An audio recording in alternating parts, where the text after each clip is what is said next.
السلام علیکم دوستو، آپ کو قاری حنیف مدانی صاحب کے ایک نئے بیان کے ساتھ اس چینل پر خوش آمدید کہتے ہیں۔ دوستو، آج کے اس پیارے سے بیان کا موضوع ہے حضرت لقمان علیہ السلام اور ان کے نوجوان بیٹے کا بہت ہی انوکھا پیارا واقعہ۔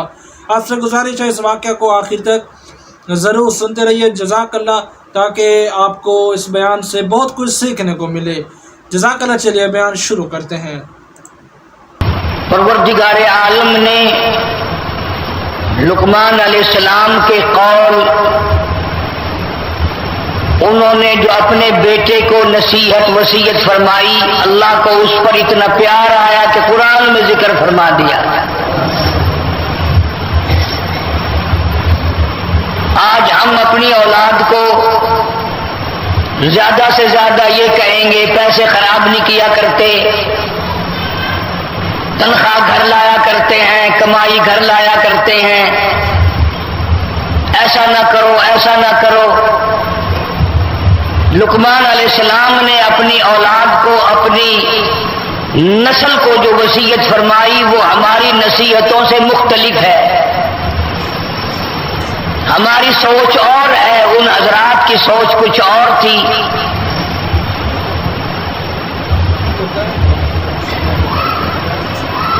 لقمان علیہ السلام نے سب سے پہلے وہی اہم بات کی جو سارا قرآن ہر جگہ کرتا چلا آ رہا ہے،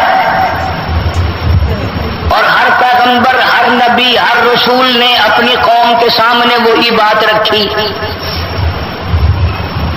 کئی مرتبہ یہ سوچتا ہوں کہ کیا سارے نبیوں کا ایک ہی وظیفہ ہو گیا؟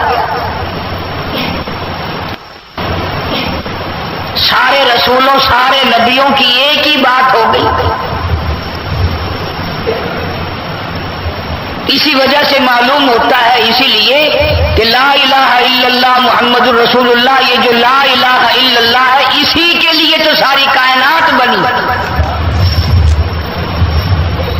آدم علیہ السلام سے لے کر قیامت تک کا جو آخری انسان پیدا ہوگا، اللہ تعالیٰ نے ان سب کو لا الہ الا اللہ کے لیے ہی پیدا کیا۔ میری وحدانیت کا اعلان کرو، میری توحید کا اعلان کرو، میری ربوبیت کا اعلان کرو، مجھے خدا مانو اور لوگوں سے منواؤ۔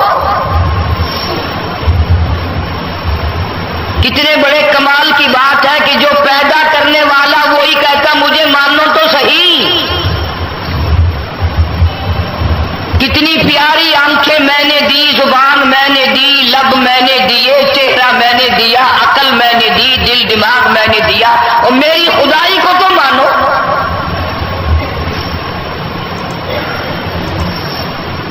آج لوگ چار پیسے ہوئے نہیں اور خدا کی خدائی دماغ سے نکل جاتی ہے،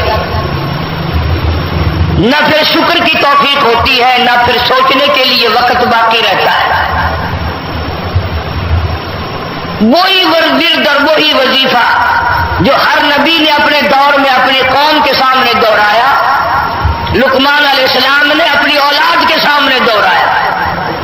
فرمایا وَلَقَدْ آتَيْنَا لُقْمَانَ الْحِكْمَةَ أَنِ اشْكُرْ لِلَّهِ۔ اللہ پاک فرماتے ہیں میں نے لقمان علیہ السلام کو حکمت دی، دانائی دی، عقل دی، فہم دیا، ادراک دیا، شعور دیا، سمجھ دی۔ انشکر للہ ومن یشکر فانما یشکر لنفسہ۔ فرمایا جو اللہ تعالیٰ کا شکر ادا کرے گا وہی ہر چیز کو پہچانے گا۔ بڑی بات لقمان علیہ السلام نے وہی فرمائی، اذ قال لابنہ یا بنی لا تشرک باللہ۔ او میرے بیٹے، او میری اولاد، او میرے نور نظر، او میرے لخت جگر، اللہ کی ذات و صفات میں کبھی کسی کو شریک نہ ٹھہرانا۔ یا بنی لا تشرک باللہ، اللہ کی ربوبیت میں، پیدائش کے معاملے میں، موت کے معاملے میں، عزت و ذلت کے معاملے میں، تمام چیزوں کا اختیار اسی کو اور کسی کو نہیں۔ تولج اللیل